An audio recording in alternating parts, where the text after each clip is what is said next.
I've planned every hour of my day in a pocket notebook for over 1200 days in a row, but I used to struggle to actually stick to the schedule and be productive. That was until I built this 3-part system that I'm going to break down in this video. The first part is reduce friction, the second part is increase reward, and the third part is use momentum. Some work is harder than others, but all work has friction, an internal feeling preventing you from starting the work. In general, the harder the task or the less meaningful the task, the more friction it has. And if you want to stick to your schedule and get anything done, you need to minimize this friction. So in building this system, I made this part 1. A problem I used to run into was forgetting all about my schedule. I would plan my day, close a notebook and set it to the side, ready to work on my first task. But after that, I would just go through my day and do whatever task I felt like doing or do anything else, even if it wasn't work. All because once I spent 60 minutes or so working on a certain task, it was easy to forget that I had a plan to follow. And often I would just go with the flow, doing whatever I thought I should do next, which was rarely what I knew I needed to do. This is even more true if you have an important task that you're avoiding, since we, as humans, will always try to conserve the most energy possible by going down the path of least resistance, unless we have a reason otherwise. So to fix this, I started keeping my notebook open and beside me on my desk at all times. This way it's staring me in the face and I can't avoid or forget about the schedule, and it reduces the friction for me to check what I have to do next. This is also why I recommend planning your day on paper. Not only does it take more effort to create than if you use a calendar app, and therefore you're more likely to stick to it, but it's hard to have a calendar app open on your screen all day, every day, especially when you're using that screen to work. It also reduces temptations or excuses for you to pull out your phone to check what you're doing next on your calendar and ending up scrolling TikTok for 30 minutes.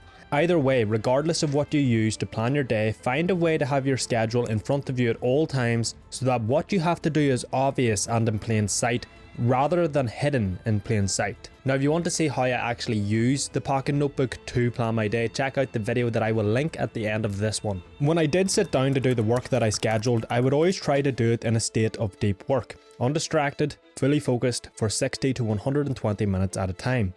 But more often than not, I would end up avoiding the work and procrastinating, or if I sat down to do it, I would get up and quit after 20 minutes because I would tell myself I couldn't focus. But really, I just didn't understand flow and focus. That was until I read the book The Art of Impossible by Steven Kotler. When you're trying to work on important tasks, you want to do it in a state of deep work simply because of how deep work facilitates both flow and focus. Flow is a hyper-focused, productive state where your levels of dopamine, acetylcholine and norepinephrine skyrocket to allow you to produce your best quality work in the most efficient and effective way possible. Focus is a prerequisite for flow. For you to enter flow, your full cognitive attention must be placed on the task at hand. But what I didn't realize was that it takes between 15 and 30 minutes, depending on you and the task, for your brain to essentially warm up and enter flow. And this warm-up stage is uncomfortable. Your norepinephrine levels are increasing, causing you to feel almost agitated and uncomfortable. I used to take this as a sign that I couldn't focus, and so that I would get up and quit, which meant I wasn't sticking to my schedule, and since I quit, I felt guilty, and I wouldn't stick to my schedule for the rest of the day either. But when I started reading about flow and focus, this all changed. The first 15 to 30 minutes where most people sit down to work but get demotivated and quit, deviating from their schedule, is a warm-up period for your brain. Think about the gym. If you were going to hit a 1 rep max, you wouldn't just throw 3 plates on and start bench pressing. You would warm up first. Your brain is no different. When you sit down to work and you're struggling to focus and you feel agitated, remember that this feeling isn't resistance. It's not that you can't focus and that you can't do the work. This feeling is your brain warming up so that you can focus, so that you can enter flow and do the work. So lean into it. Don't let the agitation and discomfort of your brain warming up stop you from doing what you know you need to do. Understand how flow and focus works, and that if you push through this 20 minutes of discomfort, even if you don't get much done in that first 20 minutes, you will enter flow where you will be the most productive, where you will do your best work, but only if you endure. Having your schedule in front of you will reduce the friction of knowing what you need to do next. Understanding flow and focus will reduce the impact of the friction of starting the work. But what if you can't stick to your schedule because the friction to sitting down and following it is too high? This happened to me all the time and was because of one of 2 reasons. The work I was doing had no meaning, or I didn't remember the meaning of the work. As humans, we're hardwired for the path of least resistance. We will always take the easier option so that we can conserve as much energy as possible unless we have a reason to take the harder path. Avoiding the work that you know you need to do is the easier option, at least in the short term, as you'll conserve more energy. But in the long run, it eats at you from the inside and fills you with anxiety and guilt. The path of least resistance sounds good in the short term, but in the long term, it is a slow and painful death. If I wanted to take the harder path, the path of doing what I knew I needed to do, the path of sticking to my schedule, I needed a reason to do it. That reason is meaning. So I asked myself, how can I create meaning in what I schedule so that I stick to my schedule? Well, first, I needed to understand what meaning is. Meaning is voluntarily shouldered responsibility of achieving something that you value. If I wanted to create meaning in my schedule, the things that I scheduled had to help me shoulder the responsibility of achieving something that I valued. Now, ideally, this meaning will have multiple layers. For example, you have a task called Task 1. This task is meaningful to you because if you show up every single day and shoulder the responsibility of completing that task, you will, over time, achieve a goal that is meaningful to you. And that goal is meaningful to you because it will help you achieve one of three things: your dream life, your dream day-to-day schedule, or you becoming all you could be. So to create meaning in my schedule and my life, I asked myself 3 questions harshly and then answered them honestly. What does my dream life look like in every area? What does my dream day-to-day schedule look like? If I could be all I could be, what would that look like? Once I had the answers to these questions, I set a goal that if I achieved would push me toward at least one of them. And when you're doing this, that goal doesn't have to be big and life-changing and humongous. When you're setting a goal, as much as you do want to aim big over the long term, in the short term you can aim small. You can aim for the first rung of the ladder that you can reach so that you can get on the ladder and start climbing rather than trying to reach for the very top of the ladder when you're not even on the damn ladder yet. From that goal, look at how what you're scheduling each day will help you achieve that goal, creating meaning in the work that you've scheduled, since that work adds up to a meaningful goal that adds up to a meaningful vision for your life. If none of what you're scheduling each day will help you move toward your goal, figure out 1 to 3 daily tasks that will help you achieve your goal and make them your priority each day. By doing this, your schedule now has meaning, as following your schedule will help you voluntarily shoulder the responsibility of achieving something you value, your goals and vision for your life. And if your schedule has meaning, you have a reason to stick to it. You have a reason to follow it. All you have to do now is remember that meaning, which I did through having a note on my desk that said, "Why is this work important?" and remember the meaning of the work. This way, whenever I felt like procrastinating or felt like not sticking to my schedule, I could look at that note and remember why I had to stick to that schedule and why it was my responsibility and duty to rise to the level that was required of me to do the damn work that I knew I needed to do. As much as you can try and reduce the friction of the work, you can never completely remove it. Doing the work and sticking to your schedule will require energy and effort. Even if that energy and effort is small, it's still there and hence there's still friction. That's why part 2 of this system is to increase the reward and make overcoming the friction more worthwhile. I'm all for working hard. In fact, you need to work hard, and for most people that means working harder than you could imagine. But working hard doesn't equate to working 16 hours a day with no breaks, especially when you consider the law of diminishing returns, where after a certain point, for each extra unit of effort, your outcome decreases. Essentially, you get worse results. Now, I sort of knew about this idea of the law of diminishing returns, but I could never put it together in the context of work until I started reading about flow and focus. Your best work will be completed in a state of flow where all your cognitive abilities are at their max. But flow is caused by an increase in neurochemicals of which you have a limited supply, meaning after a certain period of time, that supply decreases below what's needed to enter flow and your quality of work decreases, ruining your results. This typically happens every 90 to 120 minutes, meaning if you work for 3 hours without a break, potentially 50% of that work is at a lower quality than your best, and hence it's actually counterproductive to complete. So what I decided to do was to follow the principles of deep work and schedule every hour of my day.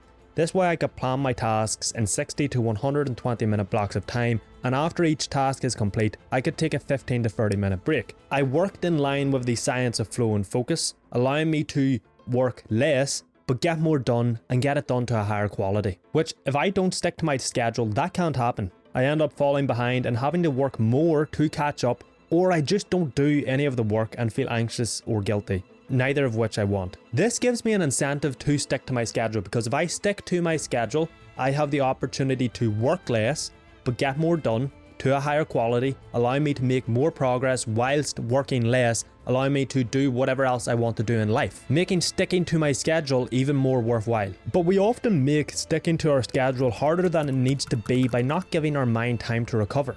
Think about the gym.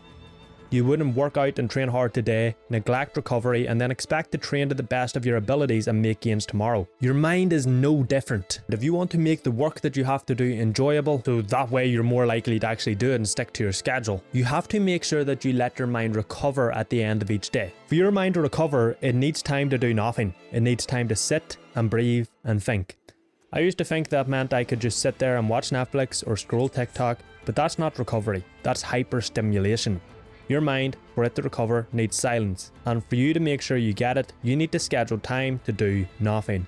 I personally schedule up to 1 hour a day to do nothing. Now this 1 hour doesn't have to be in one massive block. It can be 10 minutes here, 20 minutes there, 5 minutes here, 30 minutes there. All that matters is that you get that 1 hour. In that time, you can just sit there and think, you can meditate, you can journal, or you can go on a walk, but you can't do anything else. Now, when you first do this and you take time to actually do nothing, it's super uncomfortable. You feel guilty, you feel as if you're wasting time, but once you see the carryover into your productivity and the quality of what you're getting done, this time to do nothing becomes one of your favorite parts of the day. But with that, not only do I schedule time to do nothing so that my mind can recover, I also schedule time to do something that I enjoy each day. However, I only ever schedule it for when after all my work is done for the day. This way it's a reward for completing the work and sticking to my schedule, because if I don't stick to my schedule, I fall behind and I'm not able to do the thing that I enjoy. Whether it's a walk, whether it's going out for a meal with friends, whether it's reading a book or whatever else it could be. However, there is a caveat here. The thing that you schedule to do because you enjoy doing it can't be something that is mindless and distracting. It shouldn't be scrolling your phone, and preferably it shouldn't be playing video games or watching Netflix, as you want to limit these mindless activities as much as possible. Now, if you are going to schedule the likes of watching Netflix, don't give yourself 4 hours to watch Netflix. Schedule 1 hour to watch Netflix and then spend the rest of the time living your damn life. And when you do schedule that thing, make sure you schedule it for after when all your work is finished. That way it is a reward for sticking to your schedule and is an incentive to stick to it. It's much easier to move forward if you're already moving forward. This is the basic law of momentum. If you're already sticking to your schedule and doing the work that you know you need to do, it's much easier to keep going. Which means the hardest step is the first step. The hardest part is starting. And if you can overcome it, you can use momentum to help you stick to a schedule, even if you lack discipline. But momentum works in both directions. It can push you forward, but it can just as easily push you back. The momentum you carry through your day always starts with how you start your day, because how you spend the morning sets the tone for the rest of your day and builds momentum, either for you or against you. With this idea, I realized that if I wanted to stick to my schedule throughout the entire day, I had to start my day by sticking to my schedule. I had to start my day with a win. And so that's what I did. I used to start my day by lying in bed scrolling on my phone, which would only set me up to spend the rest of my day in a distracted, cheap dopamine seeking state. I would start my day in a loss with momentum pushing against me, and so I would never stick to my schedule. But that all changed when I started my day by waking up and immediately getting out of bed to do what I had to do. And with that, I also started to schedule my hardest task first. The idea was that I wanted to start my day with a win. And the biggest win I could start my day with would be to do the hardest task that I have that will create the most progress for me to move toward my goals. This way, I got it done and dusted, meaning I didn't have to worry about doing it later in the day, and everything else I had to do after it seemed easy. What I used to do was leave my most important task for as long as possible as a form of procrastination. I would plan to go through my entire day, go to university, go to my job, go to the gym and do whatever, and then eventually, finally, at 8 PM or 9 PM, I would sit down to do my most important, hardest task. But this created multiple problems. Discipline and focus are both limited. As you go through your day, you use them up, and by the time I was sitting down to do my important task, my discipline and focus were depleted. So I was more likely to procrastinate that task and tell myself I'll do it tomorrow, which I never did. Life was also much more likely to throw a curveball by 8 PM that meant I couldn't do it that night. I also had to go through my day knowing I had the task to do, and the weight would push down on my shoulders constantly. But when I started doing my most important, hardest task first, this all changed. I was doing it as soon as I woke up, meaning my discipline and focus were at their max, so I was much more likely to do it and not procrastinate, but also do it to the best of my abilities. I was getting it done in an undistracted state since the world was still asleep and there was nobody to distract me or nothing that life could throw at me to stop me from doing it. I would start my day proud of myself, knowing that I've just got a massive win and everything else I had to do was easier than I just did. I had momentum, I had built momentum, and so I was much more likely to stick to my schedule throughout the entire day. But this idea of waking up, sticking to my schedule and doing my most important task immediately relied on one crucial concept: that I would finish my day by planning tomorrow. Like I said earlier, humans are drawn to taking the path that requires the least amount of energy. So if you wake up without a plan, without a schedule to stick to and decide either to just wing it or make your schedule your plan that morning, you're going to either consciously or subconsciously schedule and plan your day around tasks that require the least amount of effort. And plus it ruins the opportunity to build momentum straight away because you have to start your day by planning your day, which on the surface doesn't seem like a bad thing. But when you start your day with your hardest task, you start with the boulder at the top of the hill and everything else is easy. But when you start your day with any other task, you're starting at the bottom of the hill, with the hardest task still to come, still looming over you. So I started taking 5 minutes to finish my day by planning tomorrow. This way I was clear-headed and I wasn't influenced by the innate human desire to take the path of least resistance. I could go to sleep and wake up, sit down at my desk and know exactly what I had to do. However, if you want to wake up and attack the day, you need to wake up feeling good and with energy. If you wake up feeling tired, feeling crappy and low energy, not only will it be so much harder to stick to your schedule, but you're only living life at a fraction of the quality that you could be. But a good night's sleep doesn't just happen by accident, so I had to develop an evening routine that would allow me to get to sleep fast, but also allow me to get high quality sleep. Now this routine is rather simple, but there's quite a bit of nuance and detail in the details, so I won't go into it in this video, but here is a quick overview. 8 to 9 hours of sleep. This is step one. If you want to wake up with high energy and be at the best of your abilities and stick to your schedule and all the rest, you need to be getting 8 to 9 hours of sleep. And here's a pro tip. If you want 8 hours of sleep, you need to plan to be in bed for 9 hours. Think about it. You don't just get into bed and fall asleep instantly. Okay, it's going to take some time. So if you go to bed at 10 PM and plan to get up at 6 AM, you're only going to get at the very most 7.5 hours of sleep. Cut out caffeine 10 hours before bed. Caffeine plays with the adenosine system and not only prevents you from feeling tired, but disrupts the quality of your sleep. If you want caffeine to be out of your system by the time you go to sleep, cut out caffeine 10 hours before bed. No food within 3 hours of going to sleep.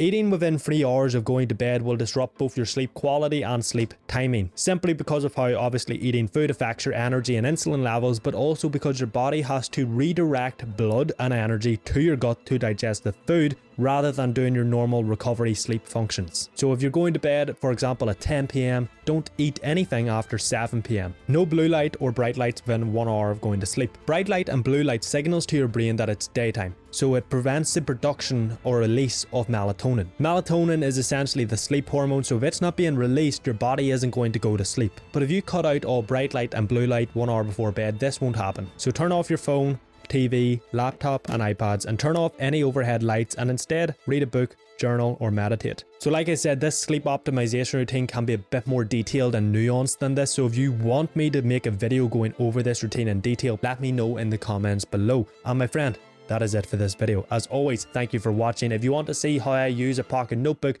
to plan my day, check out this video here, click that subscribe button and I will see you in the next one.